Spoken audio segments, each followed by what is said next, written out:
너 같은 거지년이 우리 집안 며느리라니! 당장 꺼져! 차갑게 내뱉은 시어머니의 독설에 임신 8개월 배를 안고선 며느리는 떨리는 손으로 현관문을 잡았습니다. 비오는 새벽 잠옷 차림으로 쫓겨나는 만삭의 여인. 시어머니 김미라는 마지막까지 비웃음을 날렸어요. 월급 250만 원짜리 주제에 애는 왜 가져? 키울 돈이나 있어? 하지만 이 잔인한 시어머니는 치명적인 실수를 했습니다. 자신이 내쫓은 며느리의 진짜 정체를 전혀 모른 채 말이에요. 초라한 월급쟁이라고 무시했던 그 며느리의 통장에는 상상을 초월하는 금액이 잠들어 있었고 그녀가 숨긴 신분은 이 시댁 식구들이 감히 넘볼 수 없는 위치였습니다. 과연 진실이 밝혀지는 그날 무슨 일이 벌어질까요? 오늘도 이 영상을 찾아와 주신 여러분 정말 감사드립니다.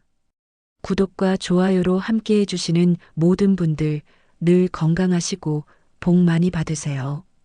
지금부터 이 이야기를 시작하겠습니다. 서울 강남구 청담동. 봄바람이 불어오는 아침이었습니다. 서진은 작은 원룸 창문을 열고 깊은 숨을 들이마셨습니다. 29살의 그녀는 단정한 흰색 블라우스에 검은색 슬랙스를 입고 거울 앞에 섰어요. 화장기 없는 얼굴이지만 맑은 눈빛이 빛났습니다. 손목에는 백화점 할인 코너에서 산 만원짜리 시계가 차 있었어요. 오늘도 힘내자. 서진은 작게 중얼거리며 가방을 챙겼습니다. 명품 가방이 아닌 시장에서 산 청가방이었어요. 이 모든 것이 서진의 선택이었습니다. 루미아 패션그룹 회장의 외동딸이라는 신분을 숨기고 평범한 직장인으로 사는 삶이었죠. 1년 전 아버지 명호와의 대화가 떠올랐습니다. 서진아, 정말 이렇게 살고 싶니? 아버지는 딸의 손을 꼭 잡고 물었어요. 서재에는 은은한 조명이 켜져 있었고 명호 회장의 얼굴에는 걱정이 가득했습니다. 네, 아빠. 저는 제 힘으로 살아보고 싶어요. 서진의 목소리는 단호했어요. 그녀는 아버지의 눈을 똑바로 바라봤습니다. 하지만 세상은 내가 생각하는 것보다 험해. 사람들은 돈을 보고 권력을 보지. 진짜 사람의 마음을 보는 이는 드물어. 명호 회장의 목소리에는 쓸쓸함이 묻어났어요. 수십 년 동안 재계에서 살아온 그는 사람들의 이중성을 너무나 잘 알고 있었습니다. 그래서요, 아빠. 저는 진짜 제 자신으로 살아보고 싶어요. 재벌 딸이 아니라 그냥 윤서진으로요. 결국 아버지는 딸의 뜻을 꺾을 수 없었습니다. 단 한 가지 조건을 걸었어요. 알겠다. 하지만 위험한 일이 생기면 바로 말해야 해. 약속하자. 네, 아빠. 약속할게요. 그렇게 서진은 한성 어페럴의 격리 사원이 됐습니다. 루미아 패션그룹의 협력업체 중 하나였죠. 아무도 그녀의 진짜 신분을 몰랐어요. 월급은 250만 원, 작은 원룸에서 혼자 살았습니다. 모든 게 낯설었지만 서진은 행복했어요. 오전 10시 한성 어페럴 사무실. 서진은 책상 앞에 앉아 전표를 정리하고 있었습니다. 손가락이 계산기를 빠르게 두드렸어요. 옆자리 동료가 말을 걸었습니다. 서진 씨, 오늘 루미아 패션 본사에서 사람들 온대요. 협력업체 간담회래요. 아, 그래요? 서진의 가슴이 철렁 내려앉았습니다. 혹시 아는 사람을 만나면 어떡하죠? 하지만 표정은 담담하게 유지했어요. 오후 2시 회의실. 서진은 구석자리에 조용히 앉았습니다. 루미아 패션 본사 직원 5명이 들어왔어요. 다행히 아는 얼굴은 없었습니다. 서진은 안도의 한숨을 쉬었어요. 회의가 시작됐습니다. 납품 일정과 품질 관리에 대한 이야기가 오갔어요. 서진은 집중해서 메모했습니다. 그때 한 남자의 목소리가 들렸어요. 저희 쪽에서는 품질보다 납기일 준수가 더 중요하다고 봅니다. 서진은 고개를 들었습니다. 30 초반으로 보이는 남자가 자료를 넘기며 말하고 있었어요. 단정한 네이비 재킷에 진지한 표정이었습니다. 이름표에는 영업팀 최강훈이라고 적혀 있었죠. 강훈의 말투는 차분했지만 설득력이 있었어요. 서진은 그의 발표를 유심히 들었습니다. 숫자도 정확하고 논리도 탄탄했어요. 회의가 끝나고 사람들이 하나둘 나가기 시작했습니다. 서진도 자리에서 일어섰어요. 그런데 파일 하나가 바닥에 떨어졌습니다. 허리를 굽혀 집으려는데 다른 손이 먼저 닿았어요. 이거 떨어뜨리셨어요. 강훈이었습니다. 그가 파일을 건네며 미소 지었어요. 눈가에 잔주름이 잡혔습니다. 아, 감사합니다. 서진은 파일을 받으며 고개를 숙였어요. 얼굴이 살짝 붉어졌습니다. 한성 어페럴 분이시죠? 아까 회의 때 메모 열심히 하시던데요. 네, 격리팀 윤서진이에요. 저는 영업팀 최강훈입니다. 혹시 커피 한 잔 하실래요? 업무 이야기 좀 더 하고 싶어서요. 서진은 잠시 망설였습니다. 하지만 거절할 이유도 없었어요. 좋아요. 두 사람은 회사 근처 카페로 갔습니다. 창가 자리에 마주 앉았어요. 강훈이 먼저 말을 꺼냈습니다. 서진 씨는 이 일 하신 지 얼마나 되셨어요? 1년 조금 넘었어요. 1년이면 아직 신입이시네요. 근데 업무 파악이 빠르신 것 같던데요. 강훈의 칭찬에 서진은 수줍게 웃었습니다. 열심히 배우려고요. 두 사람의 대화는 자연스럽게 이어졌어요. 업무 이야기에서 시작해 일상 이야기로 넘어갔습니다. 강훈은 진지했지만 따뜻한 사람이었어요. 서진은 그의 이야기를 들으며 편안함을 느꼈습니다. 서진 씨는 주말에 뭐 하세요? 집에서 책 읽거나 산책해요. 평범하게 지내요. 평범한 게 좋은 거죠. 요즘은 다들 너무 화려하게 살려고 하잖아요. 강훈의 말에 서진은 복잡한 감정을 느꼈습니다. 자신의 진짜 모습을 알게 되면 어떨까요? 강남 한복판의 대저택, 운전기사, 명품으로 가득한 옷장. 그 모든 걸 알게 되면 지금처럼 편하게 대해줄까요? 맞아요. 평범한 게 제일 좋은 것 같아요. 서진은 애써 밝게 대답했습니다. 그날 저녁 서진은 원룸으로 돌아왔어요. 좁은 방이지만 아늑했습니다. 침대에 누워 천장을 바라봤어요. 강훈의 얼굴이 떠올랐습니다. 따뜻한 미소, 진지한 눈빛. 핸드폰이 울렸어요. 아버지였습니다. 여보세요, 아빠. 서진아, 잘 지내니? 네, 잘 지내요. 밥은 제때 먹고? 네, 걱정 마세요. 명호 회장의 목소리에는 걱정이 묻어났어요. 딸이 작은 원룸에서 혼자 사는 게 마음에 걸렸습니다. 언제든 힘들면 말해. 아빠가 다 해결해 줄게. 알아요, 아빠. 근데 저 괜찮아요. 정말로요. 전화를 끊고 서진은 한숨을 쉬었습니다. 아버지는 여전히 걱정하고 있었어요. 하지만 서진은 자신의 선택을 후회하지 않았습니다. 석 달이 흘렀습니다. 서진과 강훈은 자주 만났어요. 업무상 만남에서 시작했지만 점점 가까워졌습니다.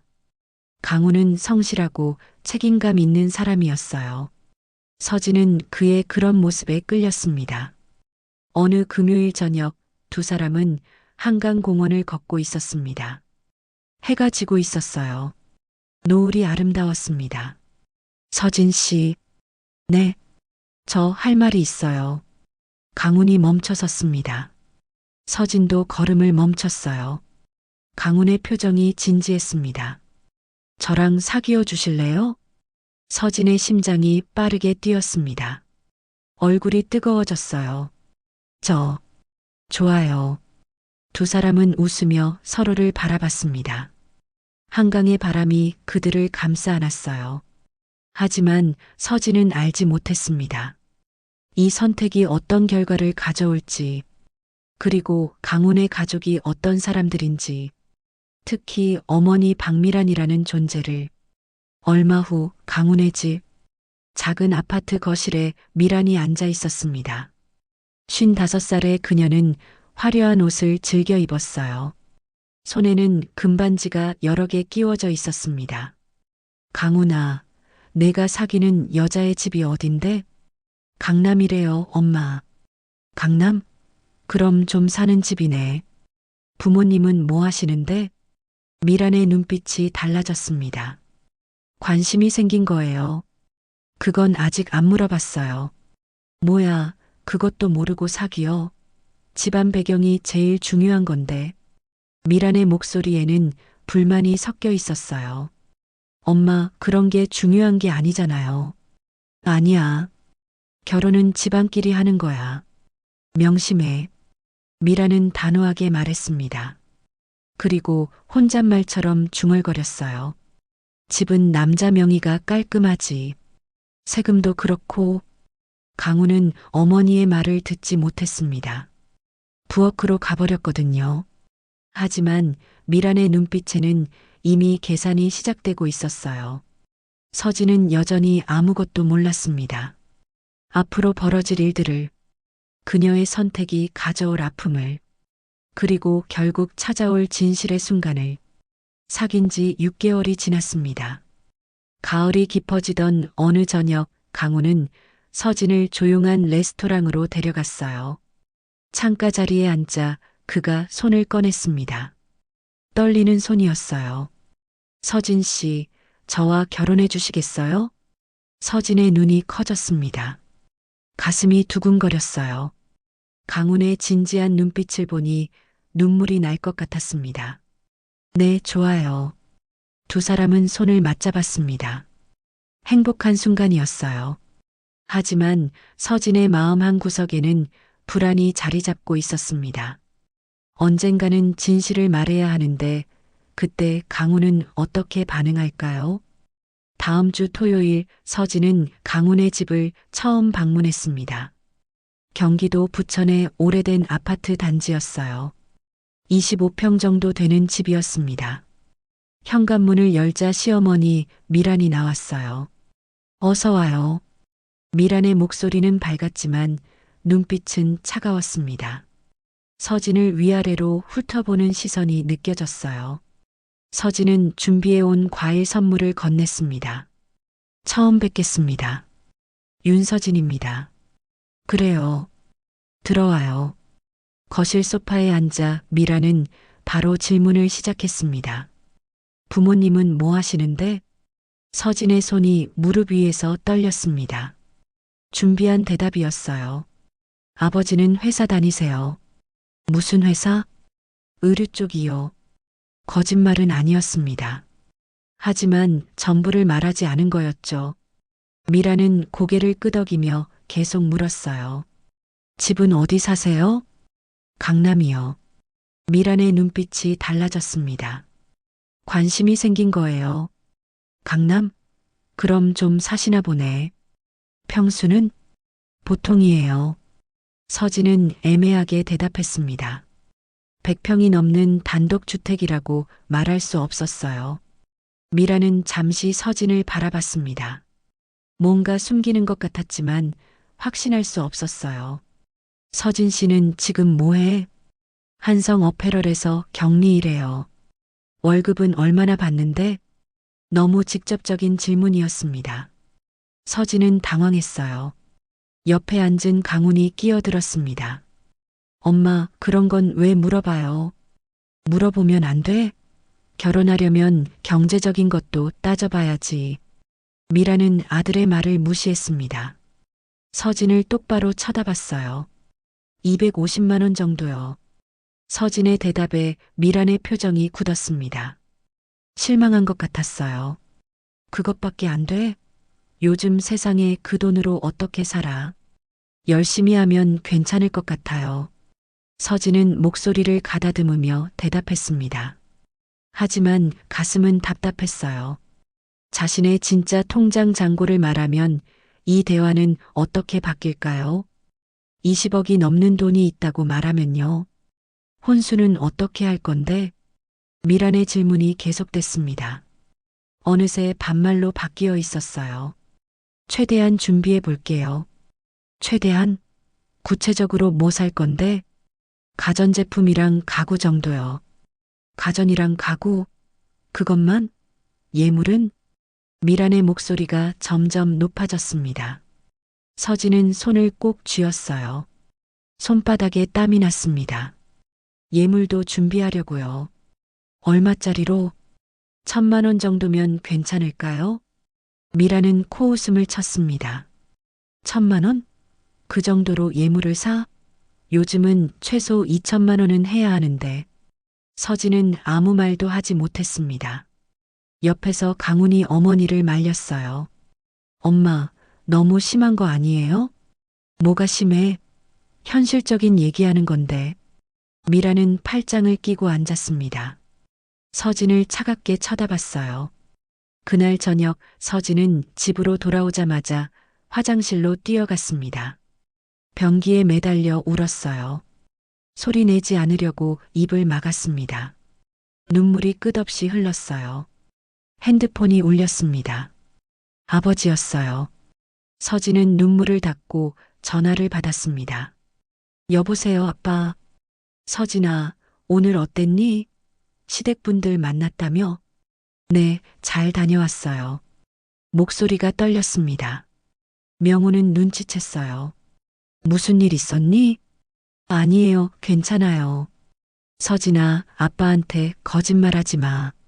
무슨 일 있었지? 결국 서진은 오늘 있었던 일을 말했습니다. 미란의 질문들, 차가운 시선, 혼수와 예물 이야기까지요. 명호는 전화기 너머에서 한숨을 쉬었어요. 서진아, 그만둬. 지금이라도 늦지 않았어. 그 집안은 안 돼. 아빠, 저는 강훈 씨를 사랑해요. 사랑만으로는 안 돼. 결혼은 두 사람만의 문제가 아니야. 조금만 더 지켜봐 주세요. 제발이요. 명호는 더 이상 말리지 못했습니다. 딸의 단호한 목소리를 들었거든요. 한 달 후 결혼 준비가 본격적으로 시작됐습니다. 가장 큰 문제는 신혼집이었어요. 강훈과 서진은 부동산을 돌아다녔습니다. 서울 외곽의 작은 아파트들을 봤어요. 여보, 이 집은 어때요? 서진이 한 아파트를 가리키며 물었습니다. 25평, 전세 9억 원이었어요. 좋은데 보증금이 문제네. 강훈의 표정이 어두워졌습니다. 9억 원은 두 사람이 모은 돈으로는 부족했어요. 제가 부담할게요. 서진이 조용히 말했습니다. 뭐? 내가? 네, 제가 가진 돈이 좀 있어요. 사실 서진의 통장에는 20억이 넘는 돈이 있었습니다. 아버지가 준 돈이었어요. 하지만 그 사실을 말할 수 없었습니다. 9억을 내가 다 낼 수 있어? 강훈은 놀란 표정이었습니다. 서진은 고개를 끄덕였어요. 저축한 돈이랑 부모님이 좀 도와주시기로 하셔서요. 정말 괜찮아? 네, 걱정 마세요. 계약일 부동산 사무실에 4명이 모였습니다. 서진과 강훈, 그리고 시부모님이었어요. 중개사가 계약서를 꺼냈습니다. 계약자 성함은 누구로 하실 건가요? 서진이 말하려는데 시어머니가 먼저 입을 열었습니다.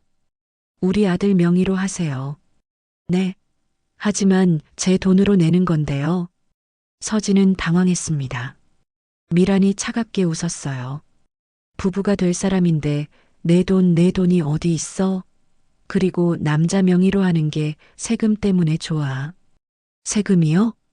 그럼 나중에 집 여러 채 생기면 취득세도 그렇고 복잡해져. 남자 명의로 하나 모아두는 게 깔끔해. 미란의 말에는 확신이 가득했습니다. 서진은 강훈을 봤어요. 남편은 고개를 끄덕였습니다. 엄마 말씀이 맞는 것 같아. 어차피 우리 부부 거니까 상관없잖아. 서진은 입술을 깨물었습니다. 뭔가 잘못되고 있다는 느낌이 들었어요. 하지만 반대하기 어려웠습니다. 결혼도 하기 전에 남편과 시댁 식구들과 싸울 수는 없었어요. 알겠어요. 결국 서진은 고개를 끄덕였습니다. 계약서에 강훈의 이름이 적혔어요. 서진은 통장에서 9억 원을 이체했습니다. 자신의 돈으로 집을 샀는데 명의는 남편 것이었어요. 계약서에 도장이 찍혔습니다. 중개사가 서류를 정리하며 말했어요. 축하드립니다. 좋은 신혼집 마련하셨네요. 하지만 서진은 축하받는 기분이 들지 않았습니다. 가슴 한구석이 무거웠어요. 불안한 예감이 스쳤습니다. 부동산을 나와 주차장으로 걸어가는데 시어머니가 말했습니다. 잘했어, 서진아.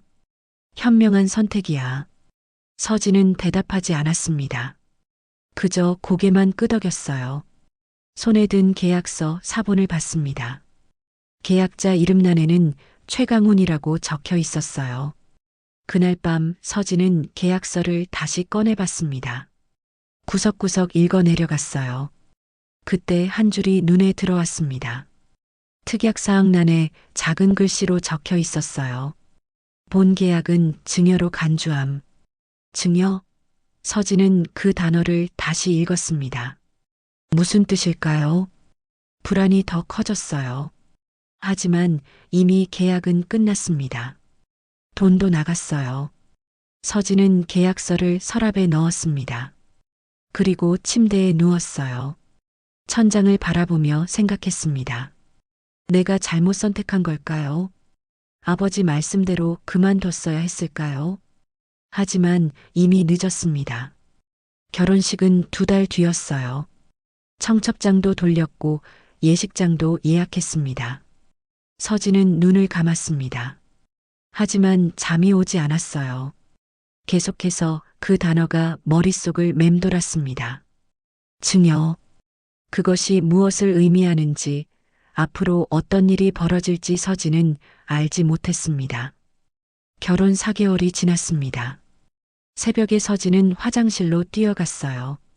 위에서 무언가 치밀어 올랐습니다. 변기에 매달려 토했어요. 아무것도 먹지 않았는데 위액만 나왔습니다. 이런 증상이 일주일째 계속됐어요. 서진은 약국에서 임신 테스트기를 샀습니다. 손이 떨렸어요. 화장실에서 검사를 했습니다. 2줄이 나타났어요. 임신이야. 서진은 검사기를 들고 멍하니 있었습니다. 기쁨과 두려움이 동시에 밀려왔어요. 아기가 생긴 건 좋았지만 시댁의 반응이 걱정됐습니다. 오후에 산부인과를 찾았어요. 의사가 초음파 검사를 했습니다. 임신 6주네요. 축하드려요. 감사합니다.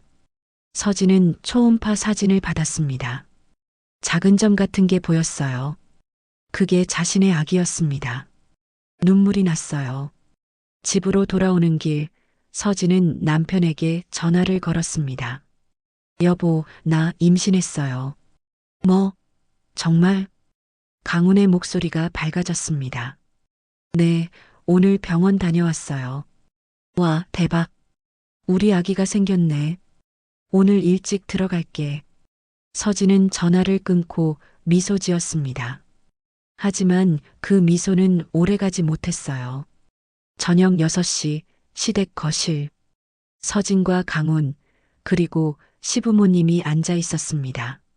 서진은 초음파 사진을 꺼냈어요. 어머님, 제가 임신했어요. 시어머니 미라는 사진을 받지 않았습니다. 팔짱을 낀 채 서진을 쳐다봤어요. 애는 왜 가죠? 서진은 귀를 의심했습니다. 방금 뭐라고 했죠? 네. 지금 둘이 벌이가 얼마나 되는데 애를 가져? 미란의 목소리는 차갑고 날카로웠습니다. 서진은 가슴이 철렁 내려앉았어요. 하지만 자연스럽게 생긴 건데요. 자연스럽게? 피임은 안 했어? 미란의 질문은 점점 더 노골적으로 변했습니다. 서진의 얼굴이 빨개졌어요. 그건 그렇지만 강훈이 월급이 300만 원이고 넌 250만 원이잖아. 합쳐봤자 550만 원인데 거기서 전세 이자 빠지고 생활비 쓰고 나면 남는 게 뭐가 있어? 미라는 계산기라도 두드리듯 또박또박 말했습니다. 서진은 할 말을 잃었어요. 저희가 어떻게든 할게요. 어떻게든? 구체적으로 뭘 어떻게 한다는 거야? 옆에 앉은 시아버지 만수가 끼어들었습니다. 강훈 엄마 말이 맞아. 지금은 시기가 안 좋아. 서진은 남편을 봤습니다. 강훈은 고개를 숙이고 있었어요. 아무 말도 하지 않았습니다. 서진의 눈에 눈물이 고였어요. 하지만 이미 생긴 건데요. 제가 몸조리 잘하고 일도 계속할게요. 일을 계속해? 배 불러오면 누가 써? 결국 몇 달 못 가서 그만둘 텐데. 미라는 비웃듯 말했습니다. 서진은 참을 수 없었어요. 눈물이 뚝뚝 떨어졌습니다. 그래도 아기는 생명인데요. 생명? 키울 돈도 없으면서 무슨 생명이야. 현실 좀 봐. 미라는 자리에서 일어났습니다. 부엌으로 가버렸어요. 서진은 그 자리에 멍하니 앉아 있었습니다. 밤 10시 신혼집으로 돌아온 서진은 침대에 누웠습니다. 천장을 바라봤어요. 눈물이 계속 흘렀습니다. 옆에 누운 남편이 말했어요. 미안해. 우리 엄마가 좀 그래. 당신은 왜 아무 말도 안 했어요? 서진의 목소리가 떨렸습니다. 뭐라고 말을 해야 할지 모르겠어. 저를 좀 지켜줬으면 좋겠어요. 당신 아내잖아요. 알아. 근데 엄마 말도 일리가 있어. 우리 형편이 여유롭지 않은 건 사실이잖아. 남편의 말에 서진은 더 이상 대답하지 않았습니다. 등을 돌리고 누웠어요.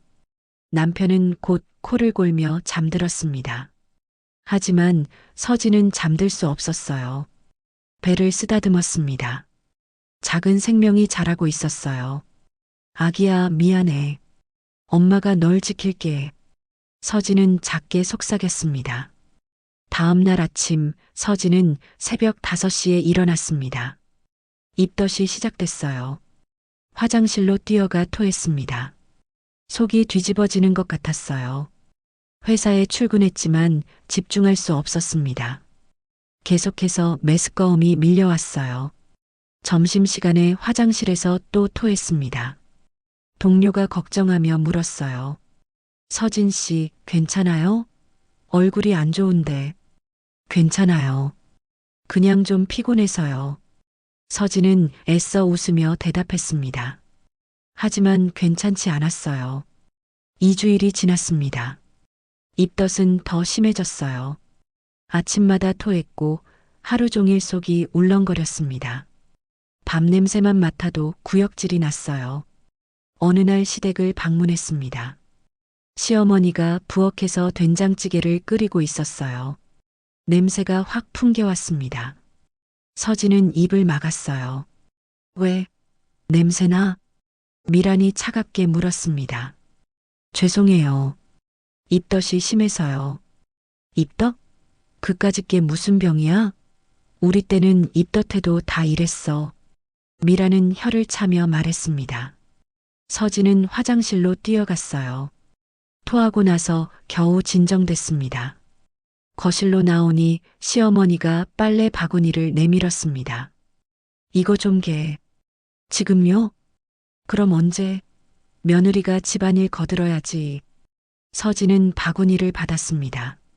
무거웠어요. 앉아서 빨래를 개기 시작했습니다. 허리를 굽히니 속이 더 울렁거렸어요. 1시간 후 빨래를 다 개고 나니 온몸에 땀이 났습니다. 어지러웠어요. 소파에 앉으려는데 시어머니가 말했습니다. 앉지 말고 마루 좀 닦아. 며칠 안 닦아서 지저분해. 어머님, 제가 지금 좀 힘들어서요. 힘들긴 뭐가 힘들어. 젊은 사람이 임신했다고 공주병 걸렸어? 미란의 말은 날카로웠습니다. 서진은 눈물을 참으며 일어났어요. 부엌에서 걸레를 가져왔습니다. 무릎을 꿇고 마루를 닦기 시작했어요. 손이 떨렸습니다. 눈물이 뚝뚝 떨어져 마루에 젖었습니다. 그날 저녁 서진은 혼자 산부인과를 찾았습니다. 의사가 검사를 했어요. 스트레스를 많이 받으셨나요? 네, 조금요. 태아 상태는 괜찮은데 산모가 너무 지쳐 보여요. 절대 안정이 필요합니다. 무리하지 마세요.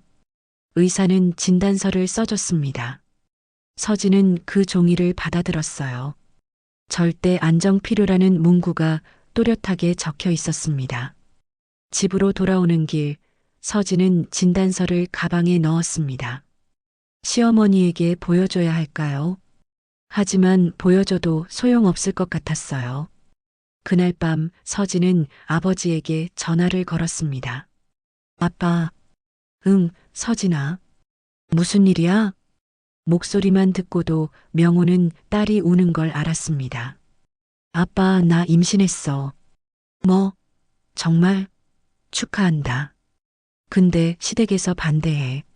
서진은 그동안 있었던 일들을 말했습니다.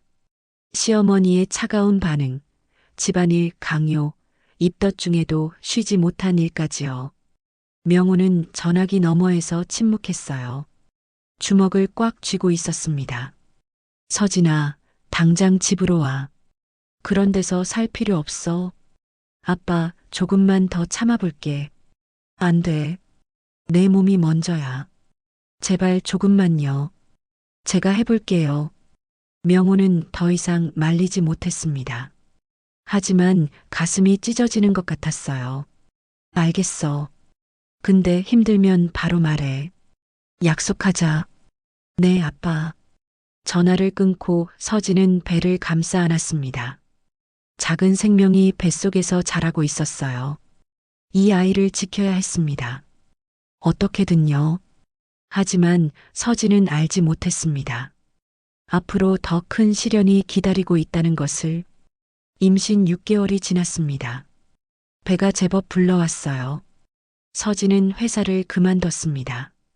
입덧이 심해 출근하기 힘들었거든요.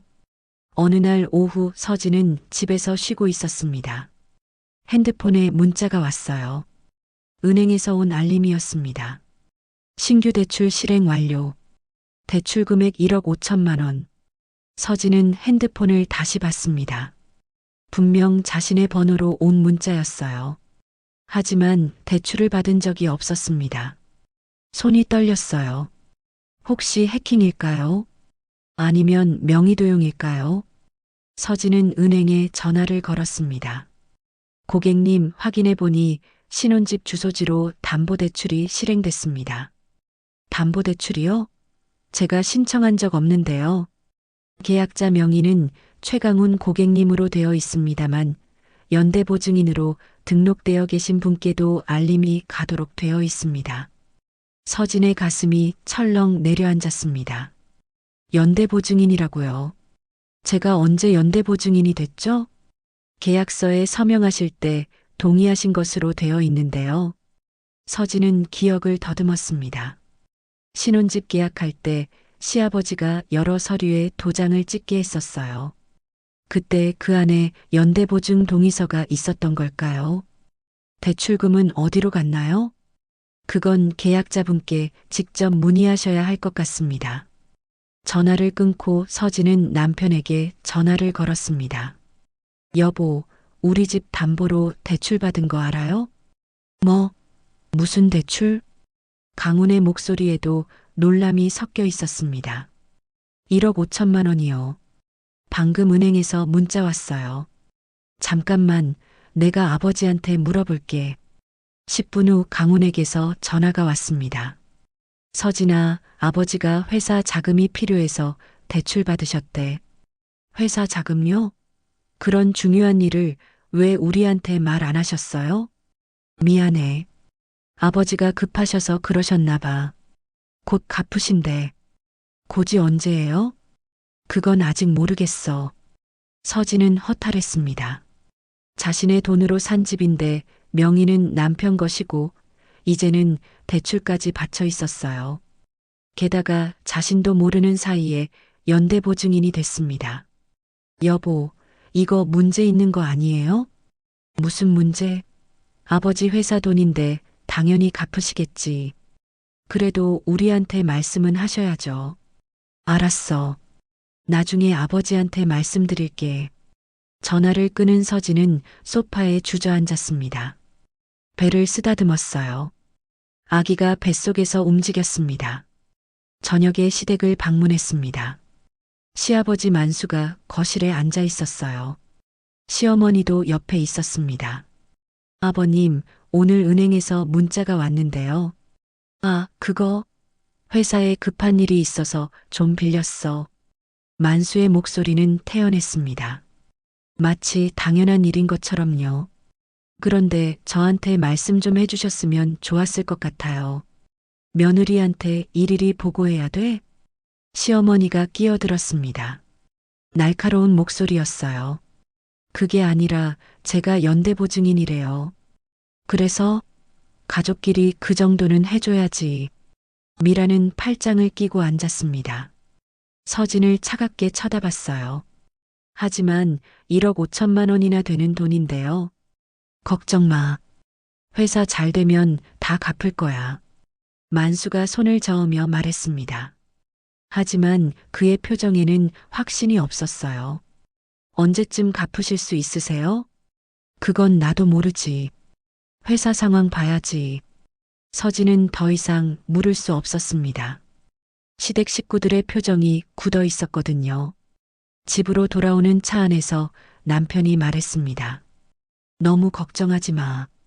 우리 아버지가 어떻게든 하실 거야. 여보는 걱정 안 돼요? 걱정이야 되지. 근데 어쩔 수 없잖아. 이미 빌린 걸. 남편의 말에 서진은 대답하지 않았습니다. 창밖을 바라봤어요. 거리의 불빛들이 흐릿하게 보였습니다. 다음 날 서진은 대학 동기 하연에게 전화를 걸었습니다. 하연은 변호사였어요. 하연아, 나 좀 만나줄 수 있어? 그래, 무슨 일인데? 전화로는 설명하기 어려워. 만나서 얘기할게. 이틀 후 서진은 하연의 법률사무소를 찾았습니다. 강남역 근처의 깔끔한 건물이었어요. 하연은 서진을 보자마자 놀랐습니다. 서진아, 많이 야위었네. 괜찮아? 응, 괜찮아. 두 사람은 상담실에 앉았습니다. 서진은 가방에서 서류를 꺼냈어요. 신혼집 계약서였습니다. 이거 좀 봐줄래? 하연은 서류를 받아 읽기 시작했습니다. 표정이 점점 굳어졌어요. 서진아, 이거 누가 작성한 거야? 시댁에서요. 세금 때문에 남편 명의로 하는 게 좋다고 하셔서요. 하연은 한숨을 쉬었습니다. 계약서의 특정 부분을 가리켰어요. 여기 봐. 증여로 표시되어 있어. 증여요? 응. 이건 내가 돈을 준 게 아니라 선물로 준 거라는 뜻이야. 서진의 얼굴이 창백해졌습니다. 그럼 제 돈을 돌려받을 수 없다는 거예요? 법적으로는 어려워. 증여는 되돌릴 수 없으니까. 하지만 저는 증여한 게 아니에요. 빌려준 것도 아니고 그냥 우리가 살 집을 산 건데요. 하연은 서진의 손을 잡았습니다. 나도 알아. 근데 계약서에 이렇게 써 있으면 법적으로는 증여로 인정돼. 그럼 어떡해요? 솔직히 말하면 이건 세금 회피용 구조야. 증여세를 안 내려고 이렇게 만든 거지. 법적으로 위험해. 하연의 말에 서진은 눈물이 났습니다. 9억 원이 넘는 자신의 돈이 그렇게 사라진 거였어요. 그리고 여기 이것도 봐. 하연이 또 다른 서류를 가리켰습니다. 연대보증 동의서였어요. 이거 서명한 거 기억나? 아니요. 처음 봐요. 근데 여기 내 도장이 찍혀 있어. 계약할 때 여러 서류에 같이 도장 찍지 않았어? 서진은 기억이 났습니다. 시아버지가 서류 뭉치를 주며 여기저기 도장을 찍게 했었어요. 네, 그랬던 것 같아요. 그때 이것도 같이 끼워 놓은 거야. 너도 모르게 연대보증인이 된 거지. 이럴 수가. 서진은 고개를 감싸 쥐었습니다. 머리가 아팠어요. 서진아, 솔직히 말할게. 이건 계획적이야. 처음부터 너를 이용할 생각이었던 것 같아. 이용이요? 응. 내 돈으로 집을 사고 남편 명의로 등록했어. 그럼 너는 아무 권리도 없는 거야. 거기다 연대보증까지 세워놨으니 대출 못 갚으면 너한테도 책임이 와. 하연의 설명에 서진은 숨이 막혔습니다. 그럼 저는 어떻게 해야 해요? 지금이라도 명의이전 청구 소송을 걸 수 있어. 증거를 모으고. 소송이요? 응. 내 돈으로 샀다는 걸 증명하면 돼. 통장 이체 내역 같은 거. 서진은 잠시 생각했습니다. 소송을 하면 시댁과 완전히 틀어지겠죠. 남편과의 관계도 나빠질 거예요. 뱃속의 아기는 어떡하고요? 좀 더 생각해 볼게. 서진아, 너무 늦으면 안 돼. 지금이라도 대응해야 해. 알아. 고마워, 하연아. 법률사무소를 나온 서진은 거리를 걸었습니다. 사람들이 바쁘게 오가고 있었어요. 모두 자신의 삶을 살고 있었습니다. 서진은 카페에 앉아 커피를 시켰습니다. 임신 중이라 디카페인이었어요. 따뜻한 컵을 두 손으로 감싸 쥐었습니다. 소송을 해야 할까요? 하지만 그러면 모든 게 끝나는 거였어요. 결혼 생활도 가족 관계도. 배를 쓰다듬었습니다. 아기가 움직였어요. 아기야, 엄마가 어떻게 해야 할까? 대답은 없었습니다. 서진은 한숨을 쉬었어요. 그날 저녁 남편이 물었습니다. 오늘 어디 갔다 왔어? 친구 만났어. 누구?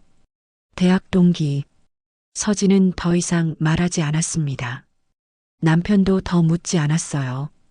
침대에 누워 천장을 바라봤습니다. 어둠이 방을 가득 채웠어요. 결국 서진은 결정했습니다. 일단은 참고 넘어가기로요. 소송은 최후의 수단으로 남겨두기로 했습니다. 시댁의 체면도 있고 남편과의 관계도 있었어요. 무엇보다 곧 태어날 아기 때문이었습니다. 하지만 서진은 알지 못했습니다. 이 선택이 얼마나 큰 대가를 치르게 될지, 그리고 더 큰 시련이 다가오고 있다는 것을. 계약서는 서랍 깊숙이 넣어두었습니다. 하연이 준 법률 자문서도 함께요. 언젠가는 쓸 날이 올지도 몰랐습니다. 서진은 그렇게 스스로를 다독이며 잠들었습니다. 하지만 밤새 악몽을 꿨어요. 집이 사라지고 돈도 사라지고 모든 게 무너지는 꿈이었습니다. 임신 8개월이 되었습니다. 새벽 3시 서진은 아랫배의 통증에 잠에서 깼어요. 뭔가 이상했습니다. 화장실로 뛰어갔습니다. 속옷을 내리는 순간 숨이 멎었어요. 선홍빛 피가 흐르고 있었습니다. 안 돼. 서진의 목소리가 떨렸습니다. 손도 떨렸어요. 배를 감싸 안았습니다. 아기야, 괜찮아. 엄마가 지켜줄게. 복통이 점점 심해졌습니다. 진땀이 났어요. 벽을 짚고 겨우 일어섰습니다. 여보, 여보. 서진이 남편을 불렀습니다. 강훈이 부스스한 얼굴로 일어났어요. 왜 그래? 피가 나와. 병원 가야 해. 남편의 얼굴이 창백해졌습니다. 재빨리 옷을 입었어요. 지금 바로 가자. 두 사람은 급히 집을 나섰습니다. 새벽 거리는 텅 비어 있었어요. 택시를 잡기 어려웠습니다. 여보, 빨리요. 서진의 목소리가 다급했습니다. 복통이 점점 심해졌거든요. 5분 후 겨우 택시를 잡았습니다. 가장 가까운 응급실로 향했어요. 아가씨, 괜찮으세요? 기사가 백미러로 서진을 봤습니다. 얼굴이 너무 창백했거든요.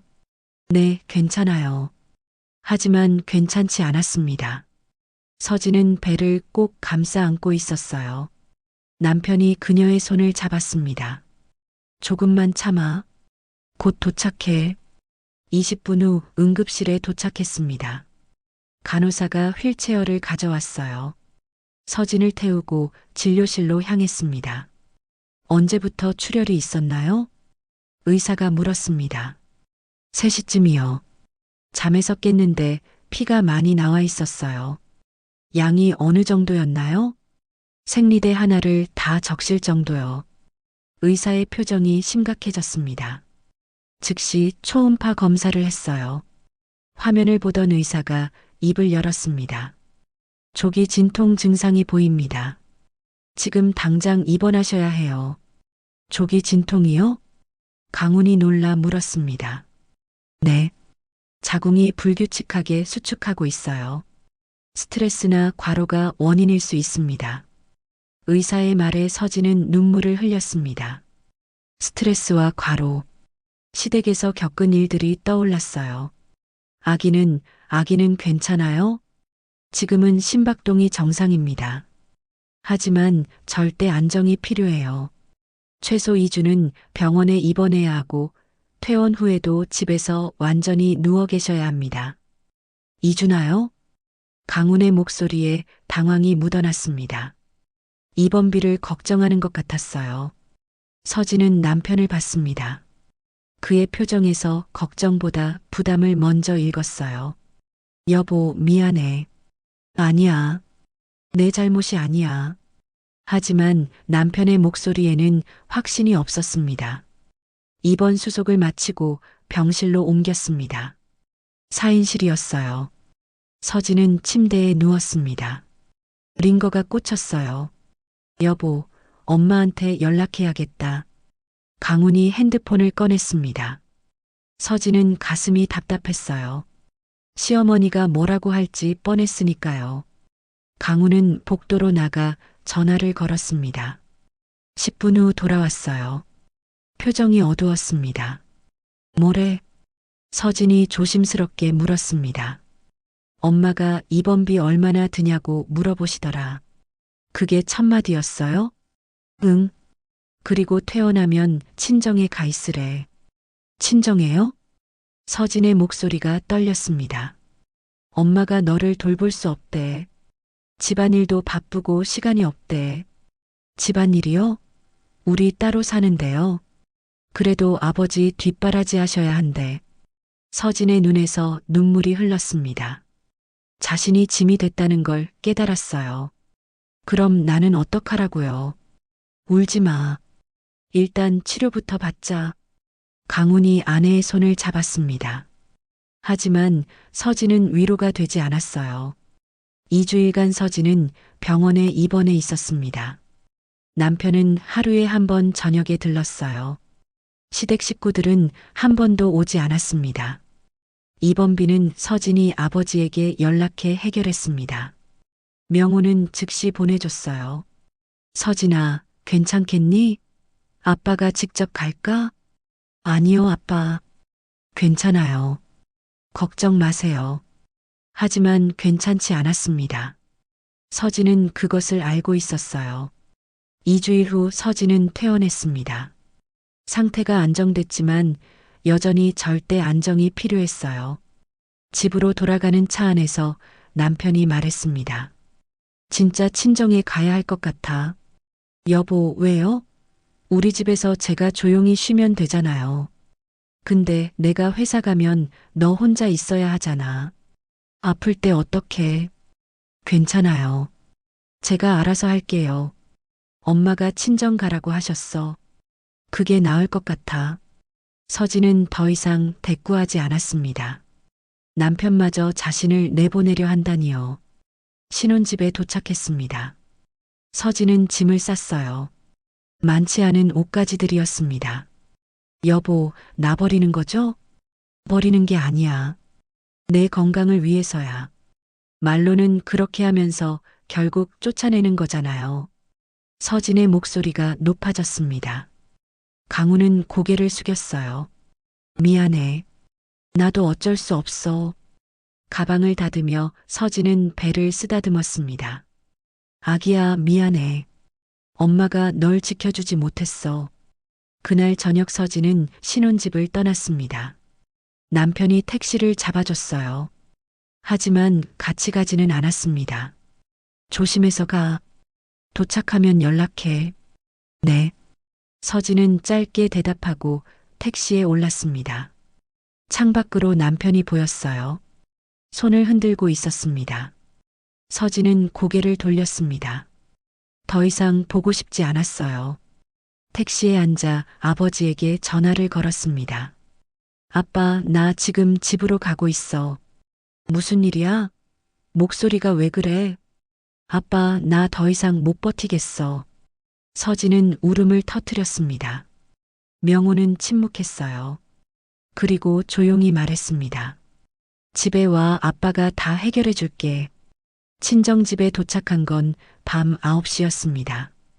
강남 청담동의 대저택, 1년 만에 돌아온 집이었어요. 대문이 열리자 집사가 나와 짐을 받았습니다. 아가씨, 어서 오세요. 서진은 고개를 숙이며 들어갔습니다. 거실은 따뜻했어요. 신혼집과는 비교할 수 없을 만큼 넓고 아늑했습니다. 아버지 명호가 소파에서 일어났습니다. 서진아. 단 2글자였지만 서진은 그 안에 걱정을 느꼈습니다. 아버지에게 달려가 안겼어요. 1년 동안 참았던 눈물이 쏟아졌습니다. 아빠, 미안해. 제가 잘못했어요. 아니야. 내 잘못이 아니야. 명호는 딸의 등을 토닥였습니다. 서진의 어깨가 흔들렸어요. 한참을 울고 나서야 진정됐습니다. 일단 방에 가서 쉬어. 내일 이야기하자. 서진은 자신의 방으로 갔습니다. 오랜만에 본 방은 그대로였어요. 모든 게 예전 그대로였습니다. 침대에 누우니 푹신했습니다. 신혼집 침대보다 훨씬 편안했어요. 다음 날 아침 서진은 10시에 일어났습니다. 아무도 재촉하지 않는 아침이었어요. 거실로 나가니 아버지가 신문을 보고 있었습니다. 잘 잤니? 네, 아빠. 서진이 소파에 앉았습니다. 명호는 신문을 접었어요. 어제는 피곤해 보여서 안 물어봤는데 무슨 일이 있었니? 서진은 천천히 이야기를 시작했습니다. 시댁에서 겪은 모든 일들을요. 출혈 사건, 병원에서의 2주일, 그리고 친정으로 쫓겨난 일까지. 명호의 얼굴이 점점 굳어졌습니다. 주먹을 꽉 쥐었어요. 그 집안이 감히. 아빠, 괜찮아. 이제 여기 왔으니까. 괜찮지 않아. 내 딸을 그렇게 대했는데. 명호는 일어나 서재로 향했습니다. 서진은 아버지의 뒷모습을 봤어요. 무언가 계획하고 있는 것 같았습니다. 서진은 배를 쓰다듬었습니다. 이제 조금만 있으면 아기를 만날 수 있었어요. 그 생각에 미소가 지어졌습니다. 하지만 서진은 알지 못했습니다. 아버지가 어떤 준비를 하고 있는지, 그리고 곧 모든 것이 드러날 거라는 것을. 친정에 온 지 사흘이 지났습니다. 서진은 조용히 방에서 쉬고 있었어요. 배가 많이 불러왔습니다. 이제 출산까지 1달 남았어요. 아버지 명호가 방문을 두드렸습니다. 서진아, 들어가도 되니? 네, 아빠. 명호가 들어와 침대 옆 의자에 앉았습니다. 손에 서류 몇 장을 들고 있었어요. 서진아, 아빠한테 솔직하게 말해줄 수 있겠니? 시댁에서 정확히 무슨 일이 있었는지. 서진은 잠시 망설였습니다. 하지만 이제 숨길 이유가 없었어요. 아빠, 사실은요. 서진은 천천히 이야기를 시작했습니다. 신혼집 구입 과정부터 말했어요. 자신의 돈 9억 원으로 집을 샀지만 명의는 남편 이름으로 됐다고. 계약서에 증여라고 표시되어 있다고. 명호의 얼굴이 굳어졌습니다. 하지만 말없이 들었어요. 서진은 계속 이야기했습니다. 시아버지가 그 집을 담보로 1억 5천만 원 대출을 받았다고. 자신은 모르는 사이에 연대보증인이 됐다고. 뭐라고? 명호의 목소리가 낮아졌습니다. 주먹을 꽉 쥐었어요. 아빠, 그게 다가 아니에요. 서진은 임신 중에 겪은 일들도 말했습니다. 입덧 중에도 강요당한 집안일, 시어머니의 차가운 말들, 출혈이 났을 때의 일까지 명호는 의자에서 일어났습니다. 창문으로 걸어가 밖을 바라봤어요. 어깨가 떨리고 있었습니다. 아빠가 미안하다. 내가 너를 그런 곳에 보냈어. 아빠 잘못 아니에요. 제가 선택한 거예요. 아니야. 내가 막았어야 했어. 명호는 돌아섰습니다. 눈빛이 차갑게 변해 있었어요. 서진아, 계약서 있니? 네, 가방에 있어요. 서진은 가방에서 서류들을 꺼냈습니다. 명호가 받아들었어요. 하나하나 읽어 내려갔습니다. 표정이 점점 더 굳어졌어요. 이건 명백한 사기야. 계획적으로 너를 이용한 거지. 아빠, 내가 처리할게. 너는 아기한테만 집중해. 명호는 서류를 들고 서재로 향했습니다. 다음 날 아침, 루미아 패션그룹 본사 45층 회장실이었습니다. 명호는 감사실장을 불렀어요. 김 실장, 한성 어페럴 전수조사 들어가. 한성 어페럴요? 알아. 협력업체지. 그래서 더 철저하게 해. 납품 내역, 세금 신고, 회계장부 전부 다. 언제까지 필요하십니까? 일주일 안에. 알겠습니다. 김 실장이 나가고 명호는 창밖을 바라봤습니다. 서울 시내가 한눈에 보였어요. 두고 봐. 내 딸을 그렇게 대한 대가를 치르게 해주겠어. 사흘 후 김 실장이 보고서를 들고 왔습니다. 회장님, 조사 결과 나왔습니다. 어떤가? 예상보다 심각합니다. 한성 어페럴은 납품 단가를 부풀려 청구하고 있었습니다. 실제 원가보다 30%를 더 받고 있었어요. 게다가 품질 기준도 제대로 지키지 않았습니다. 이게 얼마나 됐지? 2년 넘었습니다. 총 피해액은 8억 원 정도로 추정됩니다. 명호의 눈빛이 차갑게 식었습니다. 계약 해지 준비해. 그리고 한성 어페럴과 거래하는 다른 협력사들한테도 통보해. 우리 그룹과 거래하려면 한성 어페럴과는 손 끊으라고. 그럼 한성 어페럴은 완전히 고립되는데요. 그게 목적이야. 이틀 후 한성 어페럴 사무실에 특급 우편이 도착했습니다. 시아버지 만수가 봉투를 뜯었어요. 계약 해지 통보서였습니다. 이게 무슨... 만수의 손이 떨렸습니다. 계약 위반 사유가 구체적으로 적혀 있었어요. 단가 부풀리기, 품질 기준 미달, 허위 서류 제출. 여보, 무슨 일이야? 미란이 사무실로 들어왔습니다. 루미아에서 계약 해지래. 뭐? 왜? 납품 비리를 찾아냈대. 미란의 얼굴이 창백해졌습니다. 루미아 패션은 한성 어페럴 매출의 60%를 차지했거든요. 그날 오후 또 우편물이 도착했습니다. 다른 협력사들에서 온 거였어요. 죄송합니다만 루미아 패션 그룹과의 관계상 귀사와의 거래를 중단하게 되었습니다. 같은 내용의 통보서가 5곳에서 왔습니다. 만수는 서류들을 책상에 내려쳤어요. 이게 무슨 짓이야? 사장님, 이달 급여 지급이 어려울 것 같습니다. 격리 직원이 조심스럽게 말했습니다. 만수는 머리를 감싸쥐었어요. 모든 게 무너지고 있었습니다. 그날 저녁 시댁 거실. 만수와 미란, 강훈이 앉아 있었습니다. 무거운 침묵이 흘렀어요. 대체 왜 이렇게 된 거야? 미란이 먼저 입을 열었습니다. 모르겠어. 루미아에서 갑자기. 만수가 한숨을 쉬었어요. 초인종이 울렸습니다. 미란이 인터폰을 확인했어요. 누구세요? 루미아 패션그룹 회장 윤명호입니다. 미란의 손이 떨렸습니다. 루미아 회장이 직접 왔다고요? 잠깐만요. 미란은 황급히 거울을 봤습니다. 만수도 급히 일어나 옷을 정리했어요. 문을 열자 명호가 서 있었습니다. 옆에는 비서가 함께였어요. 고급 정장을 입은 명호의 위엄이 느껴졌습니다. 어서 오세요, 회장님. 미란이 떨리는 목소리로 인사했습니다. 명호는 고개만 끄덕이고 안으로 들어왔어요. 거실 소파에 앉았습니다. 시댁 식구들은 긴장한 얼굴로 마주 앉았어요. 최강훈 씨. 명호가 강훈을 똑바로 쳐다봤습니다. 네. 제 딸을 어떻게 대했는지 아십니까? 딸이요?